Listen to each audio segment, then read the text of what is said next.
Jasleen Shah, do you trust the Congress at this moment or do you not trust them? What's the sense on that? Rahul, if we hadn't trusted Congress or be it any other alliance, which is party which is part of this alliance, we would not have been part of the India alliance. And I think we should look at substantive moments where the alliance stood together, rather than again going by one or two leaders at a district or at a smaller level. When it mattered in the Rajya Sabha, the entire opposition came out with a historic vote. 102 has not happened in 52 years in the parliament against any government. But the opposition found the act together. The entire opposition met in Bangalore, very productive discussions. The name of the alliance was formed. And in Bombay also, we are going to have a very productive meeting. So we are here because we believe in the idea of India Alliance, and which is to save the country, to save the constitution, and to save the democracy of India from thugs of BJP. Okay, may I come in, Rahul? Sanju Verma, the Congress and the opposition party is holding together, much like the BJP would want them to disintegrate. So far, that hasn't happened. There will be the odd fissure, but so far they've largely held together and are building up to Mumbai. I want to say a couple of things. First and foremost, 2024 में आएगा तो मोदी ही. This Rahul Kanwal also knows.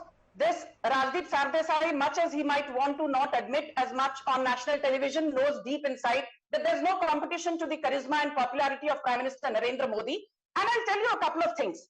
And very quickly at that, you can keep here, discussing ऐसा होगा, वैसा होगा.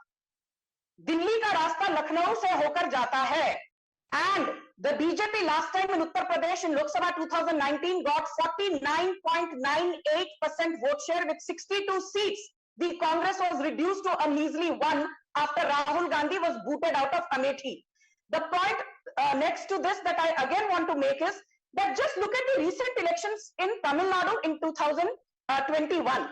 If you recall Rahul and Rajdeep, the Tamil Nadu, Assembly constituency number is 234, and DMK gave the Congress only 25 seats to contest out of 234, which means that they gave away only 10.68% of the total number of seats.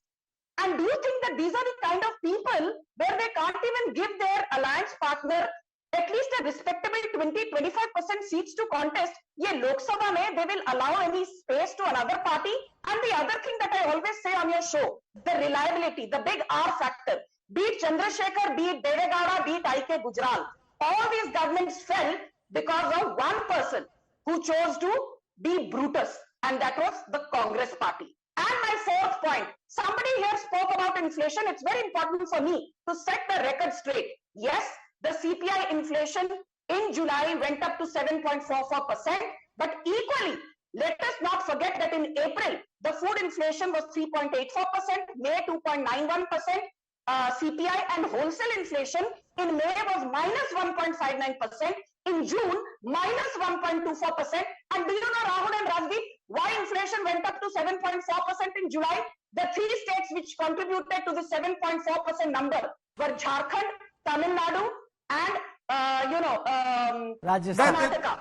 Yeah, but that's not, that's not, again, you're being economical. There are a number of BJP ruled states also where inflation was well above 7%. But, let me for a moment, Sanju Verma, I don't want to fight with you, but, Sanju Verma makes the point, and she's right. Historically, the Congress has been a kind of party which has had a very uneasy relationship with regional parties and has brought down coalition governments set up by non-BJP, non-Congress party. But the truth also is, if we look at the last 8 years, as the BJP becomes the dominant party of the country, allies have increasingly been marginalized and either left it or been forced out. JDU in Bihar, Shiv Sena in Maharashtra, the Akalis in Punjab, the TDP also, which was used, and you could argue that Chandrababu Naidu left them, but he felt he wasn't getting his due. Historically, whichever is the dominant party at the center, allies find it difficult to work with. I think Sanju Verma has to realize the larger arc.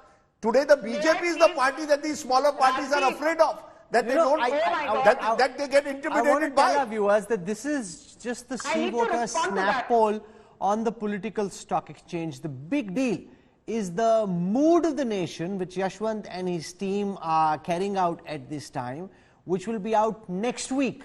the big mood of the nation opinion poll, because what we look at in snap polls is on a relatively small sample size. You ask a few questions relating to the news of the time and you get responses. But who would win if elections were to be held today?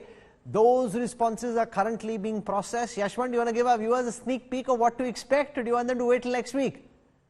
No, please wait for next week, because the number crunching is going on, and it's something which we have been doing it for so long for India Today, and it's an institutionalized way of doing a trend line analysis, which is no other media house does it in that way. So we are really proud to be associated with that. And I want to tell our viewers that it's very years. Fascinating that the number of people, Rajdeep, who've pinged me either on WhatsApp or on social media saying, when is MOTN coming? When is Mood of the Nation coming? Because usually it comes around Independence weekend. It's delayed by a week this time round.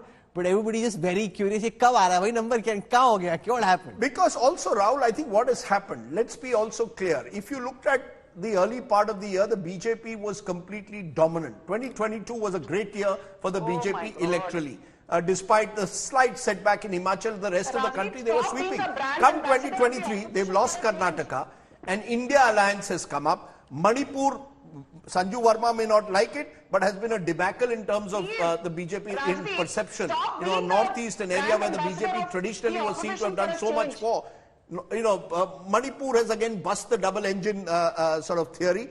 So the BJP also has reasons to worry about. I still believe, Sanju Verma will be happy to hear this, I still believe that the BJP is well ahead, has a clear advantage going into 2024. But things are changing in the last few months, which is why MOTN will be very interesting. We haven't even put out the MOTN numbers and the fireworks between Rajdeep and Sanju Verma already in third gear.